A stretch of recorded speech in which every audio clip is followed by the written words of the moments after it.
And so we go out there, and I've taught them to hit.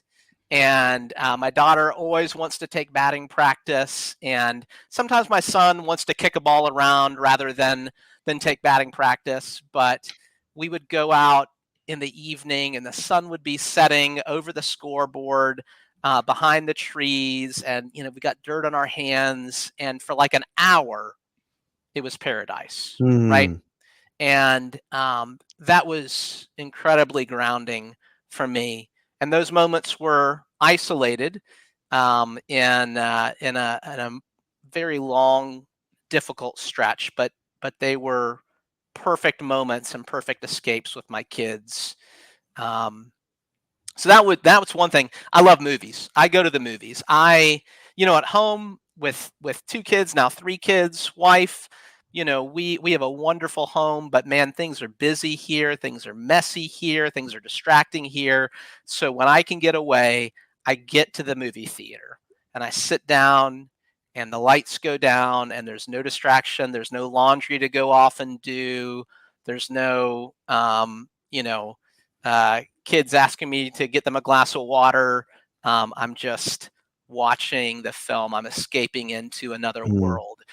Whether that's Fast and Furious, which is one of my favorite film series. I say that my interfaith work is kind of like Fast and Furious, but with religion instead of cars. Um, but I love everything with the movies. I love the high art. I love the popcorn movies. Star Wars is definitely my favorite. So I can't wait till they put another movie in the theater. So I want to put that ball field in context now, because just a stone's throw from where you guys are playing ball is a wonderful museum dedicated to the Negro League and the league that played here in Jacksonville. And just last week, Major League Baseball revised their record books with some more inclusion, if you will, allowing those records of some of those wonderful players. And in that museum, there's a great thing about Satchel Paige, and Hank Aaron played here at that park. And it brings me back to the wrongs that have been done. You're in that baseball field insulated with your family and the good feels and the dirt under your fingers, but right around the corner, man, the need for your services is got to be screaming to you through the echoes of those ball fields.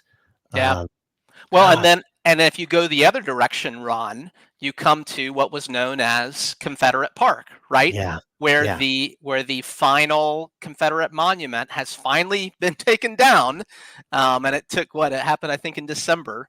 Um, but that's just kind of the other side of that park yeah, from yeah. that ballpark.